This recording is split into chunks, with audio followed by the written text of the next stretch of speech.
우리가 궁금해하는 많은 것들 중에 구원받는 사람이 많을까 적을까? 또 어떤 사람이 구원을 받을까? 그리고 또 어떻게 해야 구원을 받을까? 이런 고민들을 참 많이 합니다. 그런데 이런 궁금증은 예수님의 제자들도 동일하게 가지고 있었던 것 같아요. 그래서 제자들이 예수님께 자주 질문합니다.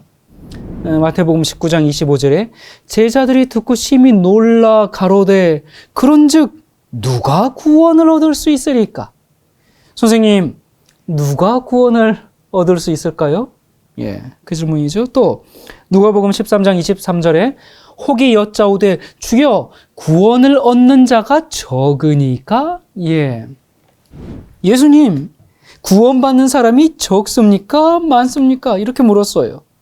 그러니까 참 보면은 구원을 누가 얻을 수 있습니까? 구원을 얻는 사람이 적습니까? 많습니까? 여러모로 예수님으로부터 정보를 좀 얻으려고 굉장히 애를 썼죠. 왜 이렇게 물었냐면 예수님을 보니까 이 구원에 대해 말씀하실 때, 표현할 때 종종 좀 다른 것 같아요. 예를 들면 사람들로부터 비난받던 세리 삭개오를 보시고서는 뭐라 그랬어요? 대번, 오늘 내 집에 구원이 이르렀다. 구원이 이르렀으니 우리 함께 즐기자. 그렇게 잔치를 하시더니 예루살렘 교회의 지도자로서 경건하고 학식 있던 니고데모에겐 또 뭐라 그랬어요? 당신이 물과 성령으로 거듭나지 아니하면 하늘나라에 들어올 수 없습니다. 그렇게 딱 잘라가지고 구원권 밖에 던져버렸습니다. 그런가 하면 또 부자 청년한테는 있는 것 다 팔아서 따르라 그렇게 하니까 그 사람이 어떻게 했어요? 근심하고 떠나갔죠. 그래서 이거 보니까 구원은 참 어렵구나 그렇게 또 생각하고 있는데 또 막판에 십자가의 강도에게는 뭐라 그러셨어요? 오늘 당신이 구원을 얻었습니다. 그렇게 또 하늘 비자를 즉석에서 그냥 발급해 주셨어요. 이 제자들이 가만 보니까 예수님이 뭐 별로 일관성도 없고 또 형평성도 없는 것 같아요. 아니 도무지 구원이 어떻게 이루어지는지 종잡을 수가 없어서 당황하는 그 제자들의 모습을 보게 됩니다. 그래서 예수님께 주님, 구원받는 사람이 적습니까? 많습니까? 누가 구원받습니까? 이렇게 물어볼 때 예수님께서 뭐라고 대답을 하셨는가? 누가복음 13장 24절에 좁은 문으로 들어가기를 힘쓰라. 내가 너희에게 이르노니 들어가기를 구하여도 못하는 자가 많으리라. 그러니까 많다 적다 하지 않고 좁은 문으로 들어가라 그랬어요. 그러니까 이 좁은 문으로 들어가라 한 거 보니까 그 못 들어가는 문은 아니라는 뜻이죠. 그렇죠? 그런데 이 들어는 가긴 가는데 쉽게 가는 것은 아닌 것처럼 좀 그렇게 느껴져요. 그래서 역시 구원은 얻기 어렵구나 이렇게 생각할 수가 있어요. 그런데 여기서 좁은 문이라는 이 뜻은 뭐 많은 해석들이 있겠지만 예루살렘 성이 이제 높은 산지에 있잖아요. 그래서 이 성으로 올라가는 비탈길을 가리켰습니다. 자, 여러분, 비탈길은 올라가기도 어렵고요, 내려가기도 어렵습니다. 이 가파른 길일수록 오히려 내려가기가 아주 힘들어요. 자, 그렇다면 우리가 올라가는 길은 하늘 가는 길이다 하고 내려가는 길은 멸망으로 가는 길이라고 할 때, 자, 올라가는 길은 힘든 길이고 내려가는 길은 쉬운 일이다 그렇게 생각하지 마시기 바랍니다. 사망으로 인도하는 그 내려가는 길에도 얼마나 위험한지 몰라요. 계속적인 고통과 괴로움이 있고 실망이 있고 나아가지 말라는 경고도 있습니다. 하나님께서는 사람들이 내려가기가 몹시 어렵게, 멸망당하기가 아주 어렵게 만들어 놓으셨어요. 제 질문 하나 해보죠. 여러분, 죽는 게 쉽습니까? 사는 게 쉽습니까? 사람들이 사는 게 고생이고 정말 힘들면 다들 뭐라 그래요? 죽고 싶어, 나 죽고 싶다 하는데 그렇게 말해요. 근데 죽고 싶은 마음을 또 갖고 있는 사람은 많을 거예요. 근데 죽고 싶다 하면서 실제로 별로 죽는 사람은 뭐 많지 않아요. 오히려 사는 사람이 더 많죠. 왜 그래요? 사는 게 죽는 것보다 쉽기 때문에 그렇습니다. 그래서 안 죽어요. 자, 멸망받기가 쉬운가? 구원받기가 쉬운가? 이 구원받기가 어렵다, 그렇게 생각하는 분은 멸망받기가 쉽다, 그렇게 생각할 수 있겠죠? 그럼 제가 질문해 보죠. 안 훔치기가 쉽습니까? 훔치기가 쉽습니까? 여러분, 이 도둑질 굉장히 힘듭니다. 얼마나 겁나고 떨리고 조마조마하는지 이거 힘들어요. 사실 안 훔치기가 훨씬 쉽습니다. 우리가 죄 짓기가 쉬워, 그렇게 생각하는 것은 오해입니다. 구원받기가 어렵고 멸망받기가 쉽다, 그렇게 생각하는 것은 착각입니다. 우리가 이 타락할래도 양심의 가책이 있어요. 성령께서 역사하시기 때문에 이 타락하는 인생은, 이 그리스도 없는 삶은 너무나 무의미하고 외로워요. 늘 두렵고 평안이 없고 심판에 대한 얘기를 들을 때마다 그냥 가슴이 덜컹덜컹 내려앉고, 뿐만 아니라 어때요? 죄를 지으면 즉시 경고가 옵니다. 여러분, 우리가 이 담배를 많이 피우면 폐암에 걸린다라는 이런 의학 정보가 있죠. 이런 경고가 와요. 또 술을 많이 마시면 간이 나빠지고 건강에 위험 신호가 오는 것처럼 마찬가지로 죄를 지으면 양심의 가책이 옵니다. 그게 얼마나 고통스러운지 아십니까? 그래서 멸망받으러 가는 길은 정말 험합니다. 멸망받기가 쉽지가 않아요. 그러므로 이 죄의 길, 멸망의 길은 좁은 길입니다. 정말 멸망받기가 힘듭니다. 우리는 이 하늘 가는 길이 가시밭길이다, 좁은 길이다, 십자가의 길이다, 그러는데 그게 아니고 멸망으로 가는 그 길은 웬만하면 아무나 못 갑니다. 그 길은 고난과 눈물과 비탄과 고통과 불안이 그냥 첩첩이 깔려 있습니다. 그래서 이런 것들은 멸망받지 못하도록, 우리가 정말 멸망의 길에 가지 못하도록 가는 길목마다 쌓아놓은 장애물이에요. 그래서 우리가 함부로 갈 수가 없습니다. 하나님께서는 우리가 정말 멸망을 받지 못하게 하려고 멸망으로 가는 길을 몹시 힘들게 만들어 놨습니다. 이 탕자가 아버지 뿌리치고 자유로워지려고 나갔다가 왜 돌아왔어요? 탕자 되기가 몹시 힘들다는 것을 깨달았죠. 아버지 아들 노릇하는 게 훨씬 쉬운 것을 깨닫고 눈물 흘리면서 보따리 싸서 들어왔습니다. 자, 제가 질문해 볼게요. 탕자 노릇이 쉬울까요? 아들 노릇이 쉬울까요? 이 탕자의 비유가 우리에게 너무나 분명하게 알려줍니다. 아들 노릇하는 게 탕자 노릇보다 훨씬 쉽습니다. 여러분, 사형수에게 가서 물어보십시오. 당신 죄 짓고 죽는 것이 쉽습니까? 죄 안 짓고 사는 것이 쉽겠습니까? 물어보십시오. 무기징역 받은 무기수에게 물어보십시오. 당신 아무런 목적과 의미 없이 그냥 밥만 먹고 사는 게 쉽습니까? 아니면 삶의 목적과 의미를 가지고 사는 게 쉽습니까? 물어보십시오. 그러므로 이 구원은 정말 누구나 얻을 수 있고 또 얻도록 돼 있습니다. 만약 우리가 멸망받기로 작정한다면, 정말 구원 안 받기로 작정한다면 내가 무슨 일을 해야 하냐면, 우선 우리를 구원하기로 작정하시고 독생자까지 주신 정말 모든 사람이 구원받기를 간절히 원한다라고 하신 그 하나님과 맞서 싸워야 합니다. 뿐만 아니라 죽기까지 우리를 사랑하신 그 예수님과도 맞서야 합니다. 또한 우리의 마음을 감동시키시고 우리의 양심에 호소하시고 우리를 이끄시는 성령님과도 싸워야 합니다. 나아가 하나님의 말씀인 성경을 전부 거짓말이라고 믿어야 하고 우리 양심하고도 끊임없이 싸워야 합니다. 여러분, 쉽습니까? 어렵습니까? 쉬워요? 어려워요? 멸망받기가 정말 어렵습니다. 그러니 멸망받기를 포기하십시오. 이건 어려운 일입니다. 이거 정말 못할 일입니다. 아무나 멸망받지 못해요.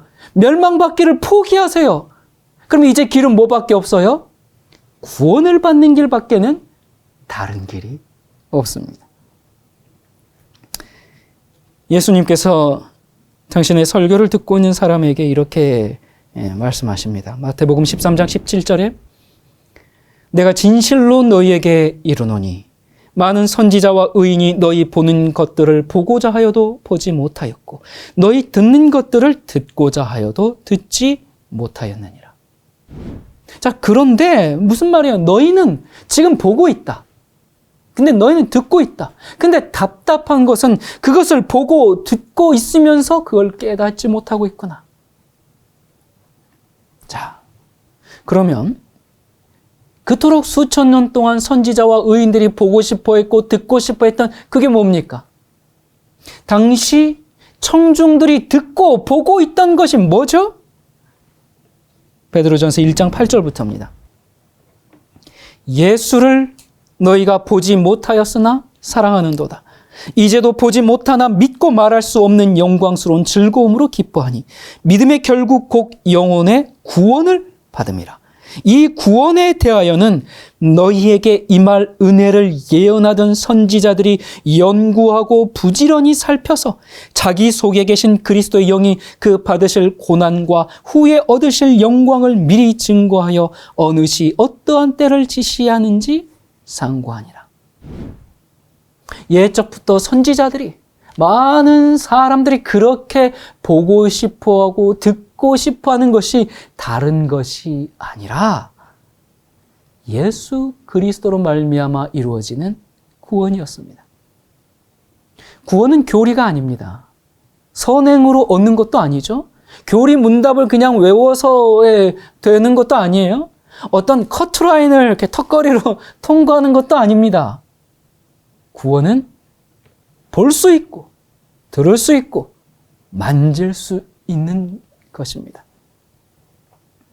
누가복음에 보면 구원을 만진 사람이 있습니다. 구원을 만진다. 그게 뭘까요? 우리는 구원을 굉장히 추상적으로 생각해요. 근데 그렇지 않아요. 이 구원은 볼 수 있고 만질 수 있는 겁니다. 누가복음 2장 25절부터입니다. 예루살렘에 시므온이라는 사람이 있으니 이 사람이 의롭고 경건하여 이스라엘의 위로를 기다리는 자라. 성령이 그 위에 계시더라. 저가 주의 그리스도를 보기 전에 죽지 아니라 하는 성령의 지시를 받았더니 성령의 감동으로 성전에 들어가며 마침 부모가 율법의 전례대로 행하고자 하여 그 아기 예수를 데리고 오는지라. 시몬이 아기를 안고 하나님을 찬송하여 가로되 주제여 이제는 말씀하시는 대로 종을 평안히 놓아 주시는도다. 내 눈이 주의 구원을 보았사오니 이는 만민 앞에 예비하신 것이요 이방을 비추는 빛이요 주의 백성 이스라엘의 영광이니이다. 이 고령의 이제 시므온이 성전에 봉헌하러 온 아기 예수님을 품에 안고서 뭐라 그랬어요? 내 눈이 주의 구원을 보았사오니. 예수님을 보면서 그런 얘기를 했습니다. 지금 주의 구원을 보고 있다는 겁니다. 구원에 대하여 본 것이 아니라 구원을 보았습니다. 예수, 그 이름의 뜻이 뭐예요? 요한은 구원이라는 뜻이죠. 예수님의 이름의 뜻이 구원입니다. 지금 구원을 안고 구원을 보고 있습니다. 그러므로 영접하는 자, 곧 그 이름을 믿는 자들에게는 구원과 영생을 주시겠다는 약속은 추상적인 것이 아닙니다. 시몬이 지금 구원을 보고 안고 만지고 있는 이 구원을 다른 사람들은 보고도 알지 못하고 듣고도 깨닫지 못하고 만지면서도 몰랐습니다. 그들은 영적으로 소경이었지요. 여러분은 지금 왜 말씀을 듣고 계십니까? 다른 일들을 제쳐놓고 왜 이 시간에 말씀을 들으십니까? 왜 교회에 다니시나요? 들어도 듣지 못하고 보아도 보지 못하고 그저 교회에 왔다가 사람들만 보고 간다면 그건 들어도 듣지 못하고 보고도 보지 못하는 그 예수님의 말씀이 그대로 적용될 거예요. 오늘 말씀을 듣고 계시는 여러분, 시므온처럼 내 눈이 주의 구원을 보았사오니 이 구원을 안고 보고 듣고 만지고 경험하는 일이 우리에게 있어야 합니다. 우리가 볼 것을 보고 들을 것을 듣는 경험을 바르게 해야 합니다. 시므온이 아기 예수님을 본 다음에 너무 기뻐서 뭐라고 얘기합니까? 이제 종을 평안히 놓아주시는도다. 평안히 놓아준다는 게 뭡니까? 죽는 겁니다. 시므온은 예수님을 보고 만진 다음에 이제 뭐라고 한 거예요? 이제는 죽어도 소원이 없습니다. 왜요?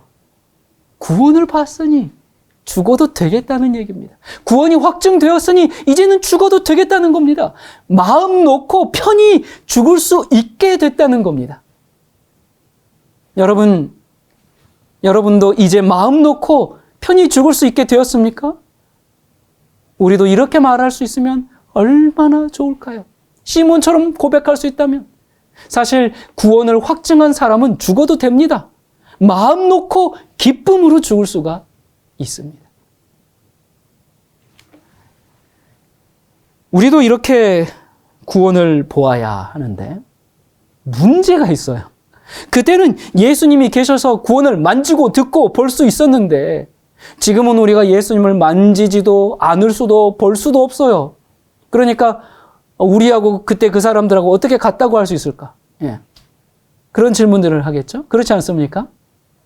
자, 그렇다면 우리는 어떻게 이 예수님을 보고 듣고 만질 수 있을까? 예수님의 사진 걸어놓고 매일 보고 매일 쓰담쓰담 이렇게 하는 것은 아니겠죠? 예. 우리는 시므온처럼 어떻게 예수님을 보고 듣고 만질 수 있을까?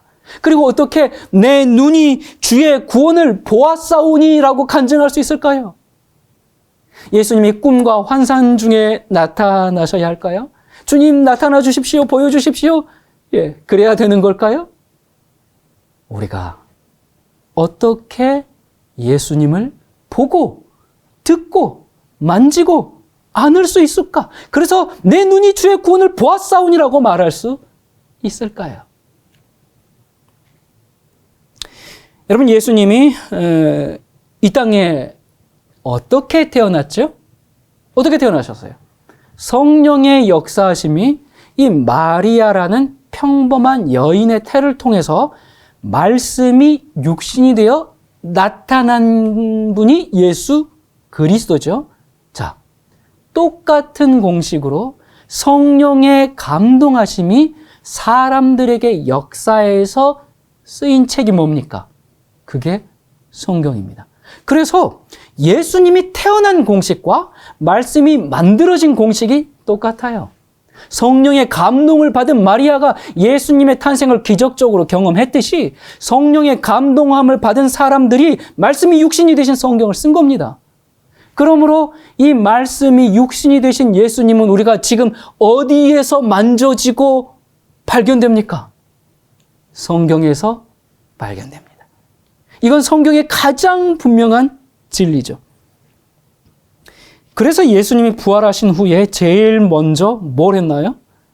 요즘 사람들이 좋아하는 이적 행했습니까? 병자 고쳤나요?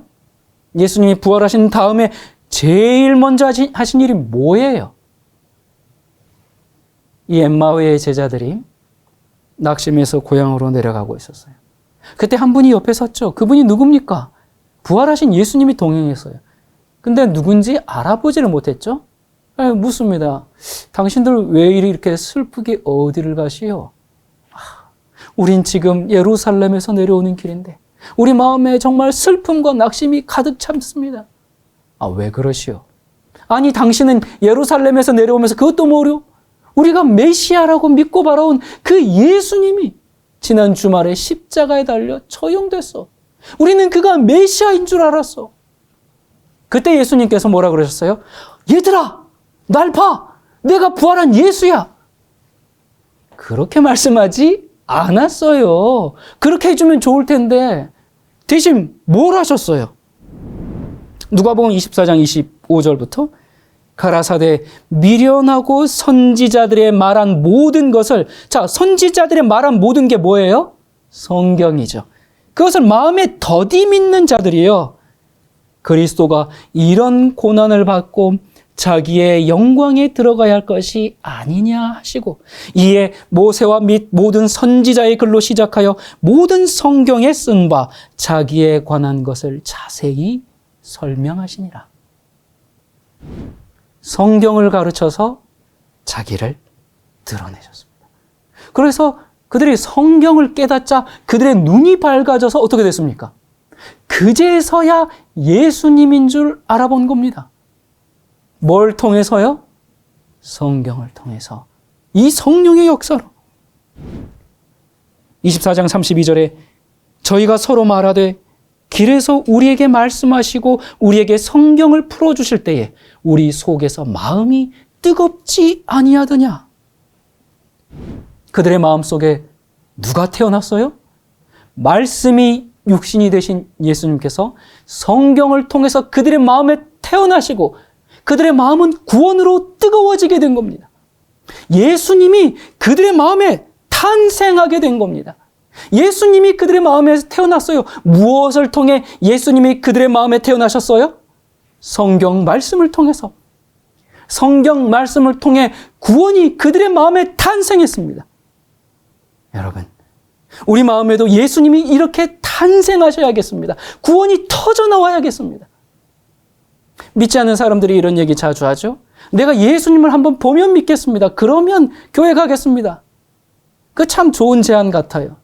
근데 예수님이 부활한 다음에 실제로 나타났어요. 다른 사람도 아니고 엊그제까지 예수님을 따르던 제자들에게 나타났어요. 근데 어떻게 됐나 한번 보십시오. 누가복음 24장 33절부터입니다. 곧 그 시로 일어나 예루살렘에 돌아가 보니 11사도와 및 그와 함께한 자들이 모여 있어 말하기를 주께서 과연 살아나시고 시몬에게 나타나셨다 하는지라. 두 사람도 길에서 된 일과 예수께서 떡을 떼심으로 자기들에게 알려주신 것을 말하더라. 이 말을 할 때에 예수께서 친히 그 가운데 서서 가라사대 너희에게 평강이 있을지어다 하시니 저희가 놀라고 무서워하며 그 보는 것을 유령으로 생각하는지라. 유령이다! 귀신으로 생각했어요. 부활하셔가지고 제자들에게 나타났더니 믿음이 굳어지기는커녕 어떻게 됐어요? 귀신이다! 놀래서 서로 도망치려 하고 무서워했어요. 여러분, 우리가 성경을 깨닫지 못하고 예수님을 보면 귀신 나타났다 그렇게 말합니다. 무섭고 놀랍니다. 제자들도 그랬어요. 38절 예수께서 가라사대 어찌하여 두려워하며 어찌하여 마음에 의심이 일어나느냐. 믿기는커녕 어떻게 됐어요? 뭐가 일어났어요? 오히려 의심이 일어났습니다. 확신이 생기기는커녕 뭐가 일어났어요? 의심이 생겼어요. 예수님이 오늘 밤에 여러분의 침실에 나타나면 여러분이 아이고 예수님 오셨습니까? 말씀만 하옵소서 종이 듣겠나이다. 네, 그럴 것 같습니까?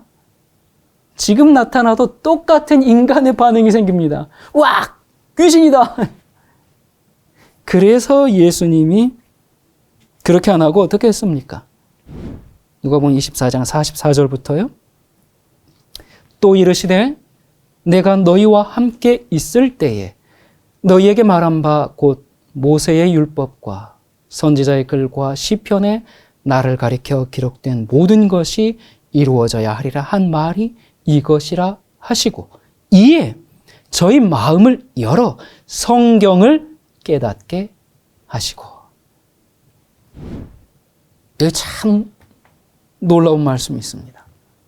예수님께서 자, 날 봐라. 나 보고 믿어라 하지 않으시고 부활을 하셨는데도 뭘 하셨어요? 부활해 나타나셔가지고 뭘 하셨어요? 얘들아, 성경 공부하자 그러셨습니다. 내가 예수야, 나 믿어. 그렇게 하지 않았어요. 그들이 성경을 연구함으로 드디어 그리스도를 깨닫게 됐습니다. 예수님이 십자가에 달리시기 전에 이런 말씀을 이미 하셨죠. 요한복음 5장 39절에 너희가 성경에서 영생을 얻는 줄 생각하고 성경을 상고하거니와 이 성경이 곧 내게 대하여 증거하는 것이로다. 자, 그러므로 구원을 받겠다는 사람이 성경을 깨닫지 않고 성경의 그리스도를 만나지 못하면 구원이 이루어질 수가 없죠. 방언이 구원의 경험이 아닙니다. 주일을 성수하는 게 구원의 경험이 아니에요. 기적이 구원하는 경험 아닙니다. 11조와 헌금 많이 낸 것이 구원의 경험이 아니에요. 병 고침이 구원의 경험이 아니에요. 성경에 나타난 그 예수 그리스도가 만나질 때 구원이 있는 겁니다. 부활한 예수님도 이적을 행한 것이 아니라 성경을 가르치셨어요. 여러분이 옛날에 나침판이 없을 때, 항법 장치가 없었을 때, 이 배를 타는 사람들이 어떻게 백기를 찾아서 여행을 했죠? 낮에는 태양을 보고, 밤에는 이 이제 북극성을 보면서 방향을 보고 배를 그렇게 운항할 수 있었어요. 나침반은 왜 필요합니까? 앞이 보이지 않는 날, 또 비가 오는 밤에도 동서남북 방향을 알 수 있기 때문에 나침반이 필요하죠. 이 나침반의 이 발명으로 안전한 항해가 시작되었죠. 자, 여러분 우리도 하늘을 향해 가는 정말 순례자들입니다. 우리의 북극성, 우리의 나침반은 뭘까요? 당연히 성경 말씀입니다. 우리가 말씀을 읽어야 우리는 방향을 잡을 수가 있고 내가 어디까지 왔으며 앞으로 얼마나 가야 하는지를 알 수가 있어요. 오늘날 삶의 길을 잃어버리고 헤매는 사람이 참 많아요. 나침판이 없어서 어디로 가야 할지 방향을 모르는 사람들이 참 많습니다. 하지만 하나님을 믿으면 우리가 인생의 나침반을 가지게 되죠. 말씀을 따라 살면 하늘 목적지까지 우리가 안전하게 갈 수가 있어요. 여러분이 옛날에는 참 이 꿀이 귀해가지고 어른들이 이제 꿀단지를 어디에 둡니까? 아이들 손에 닿지 않는 높은 곳에 숨겨두고 그렇지 않습니까? 그래서 가끔 귀한 손님이 찾아올 때 그 꿀을 손님들에게 대접하고는 뭐 그런 이제 이야기 우리가 잘 압니다. 그런데 숨겨둔 꿀단지를 몰래 찾아가지고 손가락으로 이 찍어 맛본 그 꿀맛. 그 꿀맛은 어떤 음식보다 달고 맛있죠. 그래서 여러분 한번 우리 일상 가운데 우리가 최고로 맛있는 것을 먹었을 때 무슨 맛이라고 얘기합니까? 이야, 꿀맛이야. 그렇게 얘기하잖아요. 그래서 꿀사과, 꿀수박, 꿀팁, 꿀잠. 예. 이렇게 우리가 생활 속에서도 꿀이라는 단어를 참 많이 사용합니다. 그래서 다윗도 이 성경 말씀이 송이꿀보다 달고 맛있다 그랬어요. 말씀이 꿀보다 다니까 이건 꿀성경이라는 말이죠. 자, 성경이 어떤 책이기에 이렇게 맛있는 꿀보다 달까요? 그러면서 이 다윗이 뭐라 그럽니까? 여호와의 선하심을 맛보아 알지어다. 그렇게 얘기해요. 우리 꿀맛을 봐야 합니다. 세상의 모든 음식을 다 맛본 다윗이 성경이 가장 달고 맛있으니 그 맛을 보라고 권하고 있습니다. 여러분에게 성경은 꿀보다 단 음식입니까? 아니면 읽을 때마다 떨떠름하고 거북해서 읽고 나면 영 소화가 안 되는 그런 음식입니까? 아니면은 이 건강에는 좋다는데 이 도무지 맛이 없어서 뚜껑도 열어보지 않고 장식으로만 두고 계시나요? 옛날에는 성경을 구하기가 참 너무 어려웠어요. 이 중세 로마 가톨릭이 지배하던 종교 암흑 시대에는 성경을 갖고만 있어도 이단으로 정죄받고 화형을 당하던 그런 시대였습니다. 그럼에도 불구하고 성경에서 예수님을 만나고 구원을 경험하기 위해서 그들은 목숨과 바꾸면서도 성경을 지켰습니다. 그런데 요즘은 성경을 구하기가 얼마나 쉽습니까? 저희 집에도 세워보니까 한 15권 정도가 있더라고요. 구원이 이렇게 가까이 있습니다. 누구나 구원을 볼 수 있고 들을 수 있고 맛볼 수 있고 만질 수 있도록 도처에 성경 말씀이 펼쳐져 있어요. 우리에게 정말 이렇게 가까이 있는 성경이 송이꿀보다 맛있는 정말 이 꿀 성경이 되기를 간구하면서 우리가 직접 맛보고 소생함을 거기서 얻어야겠습니다. 여러분 중에 제자들처럼 마음에 의심과 불안이 있고 또 그리스도를 믿지 못할, 아니 믿는다고는 하지만 정말 그리스도를 신뢰해서 내 인생을 전적으로 맡기지 못할 많은 이유들, 핑계들이 있을 겁니다. 예수님께서 성경을 통해서 확증시킨 그 일이 우리에게도 일어나길 간절히 바랍니다. 시몬이 아기 예수를 안고 나의 눈이 주의 구원을 보았사오니 이제는 죽어도 소원이 없습니다 했던 그 시몬의 간증을 우리도 할 수 있기를 간절히 바랍니다. 이쯤 되면 어떤 분들은 이렇게 질문할 수가 있겠죠? 목사님 말씀 들어보니까 멸망받는 것보다 구원받기가 훨씬 쉽다고 하는데 오히려 멸망으로 가는 길이 좁은 길이고 멸망하는 것이 구원받는 것보다 훨씬 어렵다고 하는데 멸망으로 가려면 여러 장애물들을 넘어야 하고 기어이 기필코 정말 간절히 멸망으로 향하지 않는 한 구원은 누구나 볼 수 있고 만질 수 있다고 하는데 하지만 구원을 받으려면 의인이 되어야 하지 않나요? 그거 너무 어렵지 않나요? 그렇게 물을 수가 있어요. 맞습니다. 죄인은 하늘에 갈 수 없습니다. 의인이 되어야 합니다. 그렇다면 우리가 무슨 일을 얼마나 해야 의인이 될 수 있을까요? 의인이 뭘 의미할까? 이 의라는 말은 사람에게 속한 게 아니에요. 의는 하나님의 속성입니다. 시편 71편 1절에 여호와여 내가 주께 피하오니 나를 영영히 수치를 당케 마소서. 2절 주의 의로 나를 건지시며 나를 풀어주시며 주의 귀를 내게 기울이사 나를 구원하소서. 나를 구원해 주는데 누구의 의로? 주의 의로. 우리가 구원받는 것은 나의 의가 아니라 하나님의 의로 구원을 받습니다. 우리가 의인이 되는 것은 우리의 의가 아니라 하나님의 의죠. 고린도전서 1장 30절 예수는 하나님으로부터 나와서 우리에게 지혜와 의로움과 거룩함과 구원함이 되셨으니 지혜, 의, 거룩, 구원 이것은 우리가 만들어내는 것이 아니에요. 우리의 행위 때문이 아니라 하나님이 지혜와 의로움과 거룩함과 구원을 우리에게 선물로 주신다는 것이 성경의 진리입니다. 제가 멸망당하기보다 구원받기가 더 쉽다고 말씀드렸습니다. 왜냐하면 우리를 구원하시려고 눈에 불을 켜고 달려드는 분이 우리 하나님이시기 때문에 그렇습니다.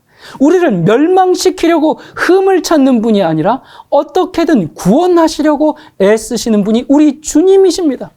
이런 주님이 계시는데 왜 우리가 멸망을 받아야 한단 말입니까? 요한복음 1장 9절부터 12절에 참 빛 곧 세상에 와서 각 사람에게 비추는 빛이 있었나니 그가 세상에 계셨으며 세상은 그로 말미암아 지은 바 되었으되 세상이 그를 알지 못하였고 자기 땅에 오매 자기 백성이 영접하지 아니하였으나 영접하는 자 곧 그 이름을 믿는 자들에게는 하나님의 자녀가 되는 권세를 주셨으니 예수님을 영접하고 그분을 믿는 자들은 하나님의 자녀가 됩니다. 예수님은 이 세상을 치유하는 자비의 샘이에요. 여러분에게 어떤 문제가 있습니까? 또 나이가 너무 들어서 이제는 힘이 없고 가족들마저 귀찮은 존재로 그렇게 취급하고 있습니까? 주님은 연로한 자, 슬퍼하는 자, 죄의 짐을 진 자, 또 순진하게 웃으면서 뛰어노는 어린이, 숲속의 작은 피조물들, 무거운 짐을 짊어진 가축들, 이런 인간과 모든 피조 세계를 막론하고 우리 모두는 예수님이 계심으로 행복할 수 있습니다. 우주의 왕이신 예수님이, 그분이 상처 입은 새 한 마리를 살리려고 몸을 굽히곤 하셨어요.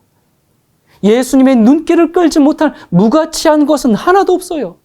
사람들이 나를 무시하고 미워하고 내게 해를 끼칠지라도 우리 예수님은 우리를 치유하시는 분, 회복하시는 분, 나를 사랑하시는 분, 이런 주님이 계시는데 왜 굳이 멸망을 받으려고 한단 말입니까? 히브리서 4장 14절부터 16절에 그러므로 우리에게 큰 대제사장이 계시니 승천하시니 곧 하나님의 아들 예수시라. 우리가 믿는 도리를 굳게 잡을지어다. 우리에게 있는 대제사장은 우리의 연약함을 통정하지 못하실 리가 아니요 모든 일에 우리와 똑같이 시험을 받으신 이로되 죄는 없으시니라. 그러므로 우리는 긍휼하심을 받고 때를 따라 돕는 은혜를 얻기 위하여 은혜의 보좌 앞에 담대히 나아갈 것이니라. 구약에서 이 제사장이 성전 봉사를 하면서 백성들과 하나님 사이를 중재했어요. 지금은 그 성전이 없지만 여전히 무엇이 존재한다 그래요? 대제사장이신 예수 그리스도. 땅의 성전이 하늘로 옮겨져서 비록 예수님께서 우리 눈에 보이지 않을지라도 우리의 구원을 위해서 여전히 일하고 계심을 우리가 보게 됩니다. 히브리서 7장 25절에 그러므로 자기를 힘입어 하나님께 나아가는 자들을 온전히 구원하실 수 있으니 누가 구원해요? 주님께서. 이는 그가 항상 살아계셔서 그들을 위하여 간구하심이니라. 예수님이 승천하자 제자들이 염려했어요. 그러나 예수님이 인간의 눈에 보이지 않을지라도 제자들은 그것으로 말미암아 조금도 손해를 보지 않았어요. 예수님이 땅에 계시지 않는다고 하늘과 소통이 단절된 것이 아니라는 걸 깨달았어요. 왜요? 예수님께서 항상 살아계셔서 우리를 위해서 지금도 일하고 계시기 때문에 그냥 하나님 보좌 우편에 앉아가지고 휴가를 즐기고 계시는 게 아니라 우리를 위해서 여전히 일하고 계시기 때문에 우리 육신의 눈으로는 사라지셨으나 주님께서 떠나가실 때 주신 그 볼지어다 내가 세상 끝날까지 너희와 항상 함께 있으리라는 이 약속이 지금도 성취되고 있습니다. 한 번은 저의 은사님과 이 대화 중에 제가 이제 우리 이런 말씀을 하시더라고요.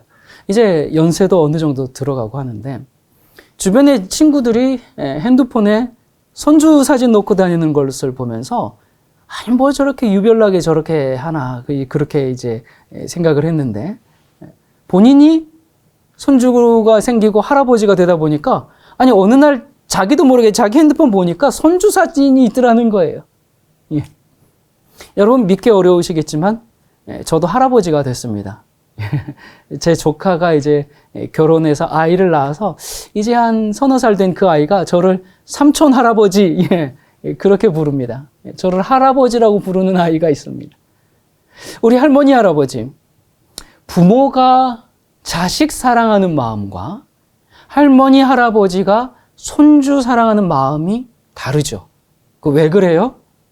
처음 자식을 키울 때는 처음이다 보니까 얘가 왜 이러나 이해도 안 돼요. 그리고 또 부모도 젊고 그래서 성질대로 막 키우다 보니까 또 경험도 없고 그러다 보니까 실수도 많이 하고 그랬잖아요. 그래서 정말 다 큰 아이들 보면서 우리 부모님들 후회도 많이 하고 정말 다시 키우면 잘할 수 있을 텐데 그런 생각 많이 하잖아요. 그런데 이제 손주를 보니까 어때요? 그 아이의 행동이 다 이해되고 다 받아주고 싶고 그 넓은 마음으로 자식보다 정말 손주를 더 사랑하게 되잖아요. 이 성경에 보면 하나님이 부모의 마음으로 우리를 사랑하신다. 그런 말씀이 곳곳에 표현되어 있어요. 근데 제가 가만히 이 말씀 묵상해 보니까 하나님이 부모처럼 사랑하시는 게 아니더라고요. 그럼 어떻게 해요? 할머니, 할아버지 마음으로 우리를 사랑하십니다. 우리 하나님이 할머니, 할아버지보다 사랑이 많으실까요? 예, 그렇습니다. 우리 하나님이 할머니, 할아버지보다 우리를 더 잘 이해해 주실까요? 물론이죠. 우리 하나님은 인간이 어떤 존재인지 너무나 잘 아십니다. 그 하나님이 우리 하나님이시기 때문에 우리는 멸망받을 필요가 없습니다. 우리가 끝까지 거절하면서 그렇게 멸망으로 달려갈 필요가 없어요. 우리 주님이 우리의 유일한 소망입니다. 이 시대를 저와 함께 살아가는 여러분, 우리의 눈이 주의 구원을 보도록 합시다. 그래서 시므온처럼 이제는 죽어도 여한이 없다는 그 고백이 터져 나오게 되기를 간절히 바랍니다. 기도하겠습니다. 사랑이신 하나님, 부모의 마음으로, 아니 손주를 사랑하는 할아버지 마음으로 우리를 사랑하시고 돌봐주시는 하나님, 그 사랑을 너무나 감사드립니다. 그 사랑 때문에 우리가 구원받을 수 있으며 의로워질 수 있음을 고백합니다. 우리의 눈이 주의 구원을 보기 원합니다. 주의 구원을 보고 듣고 먹고 안고 만지는 경험이 우리 인생에 충만하도록 성령님 은혜 베풀어 주시옵소서. 이제는 우리가 멸망받기를 포기하고 더 이상 고통스러운 그 멸망의 자리에서 떠나 구원의 자리에서 참 자유와 안식을 얻게 해 주시옵소서. 우리에게 구원을 주시는 유일한 이름, 예수 그리스도 이름으로 간절히 기도드립니다. 아멘.